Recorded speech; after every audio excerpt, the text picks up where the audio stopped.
5월 15일 토요일 하나님께서 이 시간 주시는 말씀은 출애굽기 17장 1절에서 7절 말씀입니다. 출애굽기 17장 1절에서 7절 말씀입니다. 이스라엘 자손의 온 회중이 여호와의 명령대로 신광야에서 떠나 그 노정대로 행하여 르비딤에 도착 장막을 쳤으나 백성이 마실 물이 없는지라 백성이 모세와 다투어 이르되 우리에게 물을 주어 마시게 하라. 모세가 그들에게 이르되 너희가 어찌하여 나와 다투느냐? 너희가 어찌하여 여호와를 시험하느냐? 거기서 백성이 목이 말라부를 찾으매 그들이 모세에게 대하여 원망하여 이르되 당신이 어찌하여 우리를 애굽에서 인도해 내어서 우리와 우리 자녀와 우리 가축이 목말라 죽게 하느냐? 모세가 여호와께 부르짖어 이르되 내가 이 백성에게 어떻게 하리이까? 그들이 조금 있으면 내게 돌을 던지겠나이다. 여호와께서 모세에게 이르시되 백성 앞을 지나서 이스라엘 장로들을 데리고 나일강을 치던 내 지팡이를 손에 잡고 가라. 내가 호렙산에 있는 그 반석 위 거기서 내 앞에 서리니 너는 그 반석을 치라. 그것에서 물이 나오리니 백성이 마시리라. 모세가 이스라엘 장로들의 목전에서 그대로 행하니라. 그가 그곳 이름을 마사 또는 무리바라 불렀으니 이는 이스라엘 자손이 다투었음이요 또는 그들이 여호와를 시험하여 이르기를 여호와께서 우리 중에 계신가 안 계신가 하였음이더라. 아멘. 250만 명의 엄청난 그 인구의 사람들이 광야를 행진해서 드디어 르비딤 땅에 도착했습니다. 그런데 이스라엘 백성이 그곳에서 물 때문에 3절에 보면 하나님을 원망하고 모세를 원망하고 그곳에서 모세가 바위를 쳐 물이 솟아나게 됩니다. 이곳을 마사 또는 무리바라고 부릅니다. 모세와 함께 출애굽한 이스라엘 백성들은 심한 갈증으로 인해 힘들어하고 있었습니다. 본문 2절을 보면 다투어라는 표현을 쓰고 있는데 이는 과거에는 모세를 원망만 하던 그 수준에서 더 나아가서 이제 모세와 다투기까지 하고 그리고 4절 말씀을 보면 그 상황이 얼마나 격앙되었는지 돌질까지 하겠다. 그러니까 선을 넘는 행동들을 지금 하고 있는 지나친 그들의 모습을 볼 수 있습니다. 근데 이러한 백성들의 모습은 모든 책임을 항상 이 광야에서의 이 모든 책임을 모세에게만 돌려서 모세로 하여금 공경에 빠지게 하고 그리고 5절의 말씀에 보면 이스라엘 자녀들을 데리고 호렙산 반석 위로 올라가라 데려가라 하는 말씀으로 미루어 짐작컨대 이스라엘 백성들을 다독이고 함께 이끌어 가야 할 장로들조차도 그 책임과 그 모든 권리들을 모세에게 전가시키고 있는 것을 우리는 미루어 짐작해 볼 수 있습니다. 이러한 무조건 원망을 하는 이들의 행동의 모습은 이 건강한 인격을 가진 사람들의 모습이라고는 우리는 생각해 보기엔 너무나 어렵습니다. 왜냐하면 정신적으로 그리고 내면적으로 건강한 사람들은 이런 문제와 난간이 오게 되면 같이 머리를 맞대어서 공동의 노력을 기울여서 같이 이 문제를 어떻게 해결할 것인지 고민해 봐야 되는데 무조건 지도자에게만 책임을 미루어서 그 지도자만 원망하고 그리고 그 불평하고 심지어는 분노를 폭발시키는 그들의 모습은 정말 건강하지 못한 연약한 상태임을 우린 미루어 짐작해 보게 됩니다.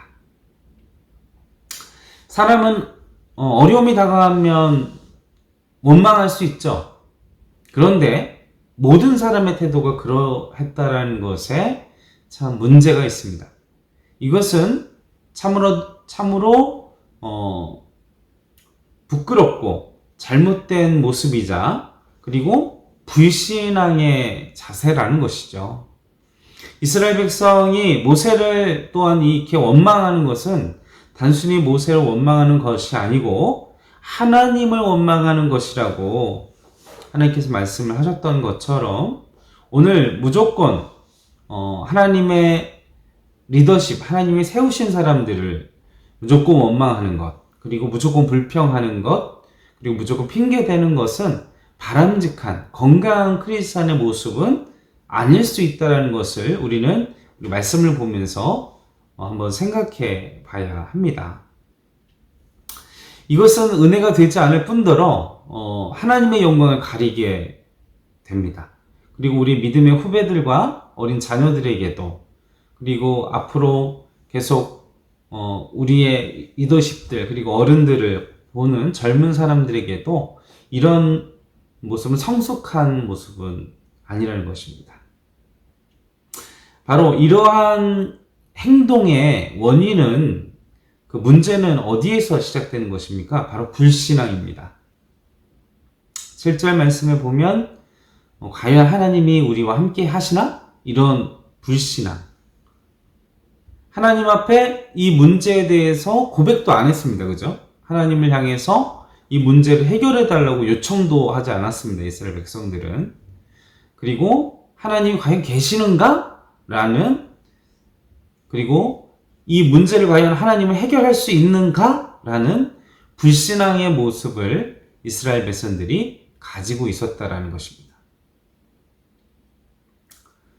이스라엘 백성들이 앞서서 말씀을 보시면 하나님이 행하셨던 그 이적들을 한번 생각해 봅시다. 홍해 앞에 이르렀을 때, 그리고 이집트의 애굽의 군대 앞에서, 그리고 광야 앞에서 그들이 음식이 없어서 배가 고파서 근데 만나와 먹을 것들, 그 모든 것들을 그들에게 원하는 요청하는 대로 해결해 주신 하나님의 기적과 같은 능력들, 그리고 마라에서 먹을 수 없는 물을 단물로 변화시키는 그들의 일상, 그들의 생활을 보호하셨던 하나님, 그리고 그들과 함께 하시고 지키셨던 하나님을 그들은 하나님을 향해서 의심하고 있는 것을 보게 됩니다. 하나님을 믿는 백성들도 우리가 이제껏 경험했던 하나님의 기적과 같은 일들이 우리의 삶 가운데에도, 일상 속에서도 하나님은 해결해 주셨습니다. 여러분들이 이 자리에 예배를 드릴 수 있는 것, 옷을 입고 음식을 먹고 마시며 하루하루를 살아갈 수 있다는 것, 그 모든 것이 내 능력이 아니라 하나님의 은혜 아래, 하나님의 기적 아래 오늘 이 순간에도 우리는 여기에 있다는 것입니다. 그리고 또한 아울러서 하나님의 사람들도, 하나님의 백성들도 세상의 사람들과 똑같이 모든 환경 속에 어려움과 어려움을 당할 수 있다는 것을 우리는 말씀 속에서 우리는 명심해야 합니다. 그러나 우리는 이스라엘 백성들처럼 환경만 원망하는 그런 연약한 자들이 아니라 인간의 생사화복을 주관하시는 하나님께, 그리고 하나님과 올바른 관계를 맺도록 우리는 도전하고 우리 하나님을 향하여 나아가야 한다는 것입니다. 왜냐하면 우리의 주인은, 우리의 주권자는 바로 하나님이시기 때문이라는 것이죠. 크고 작은 환난이 우리의 삶 가운데 있었을 때 원망하고 누군가를 탓하고 환경을 탓하고 이제 무너져 있는 연약한 모습이 아니라 보다 더 하나님과 올바른 관계를 맺고 믿음 안에서 이 문제를 어떻게 해결할 것인지 기도하면서 하나님을 향하여 도전하는 영적인 해결하려는 자세가 필요하다는 것입니다. 하나님은 참새 한 마리도 하나님의 허락 없이는 죽지 못하는데 하물며 하나님의 백성, 하나님의 자녀들의 삶을 하나님께서 책임지시지 않겠습니까? 성도 여러분, 기억하십시오.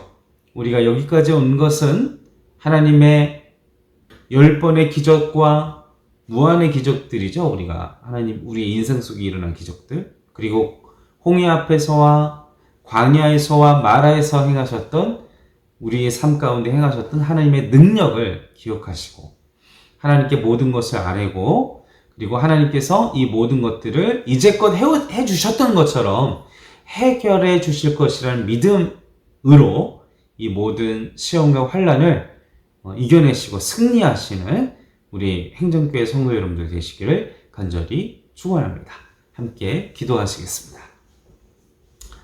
오늘도 살아계셔서 역사하시고 운행하시는 아버지 하나님, 너무나도 많은 삶의 우리의 일상 속에서의 기적을 너무나 당연하게 받아들였고 그러므로 인해 하나님을 너무나 쉽게 원망하며 쉽게 무너져 있는 우리의 자신의 연약함을 이 시간 회개합니다. 이 시간 환경과 그리고 우리가 다른 사람을 탓하지 않고 하나님과 관계를 바로 맺고 그 하나님의 은혜 안에서 그리고 하나님께 모든 문제들을 아뢰며 하나님의 방법으로 우리의 인생 속에 주어진 모든 환난과 어려움들을 해결할 수 있는 성령의 지혜를 오늘도 부어 주시옵소서. 이 기나긴 광야의 훈련과 이 고난의 훈련을 잘 감당할 수 있도록 도와주시옵시고 오늘도 우리에게 허락하신 만나와 메추라기 그리고 우리에게 필요한 생수를 누리게 하시며 오늘도 승리케 하시는 하나님의 은혜를 체험하게 하여 주실 줄로 믿사옵고 우리 권하신 예수님의 이름으로 간절히 기도하옵나이다. 아멘.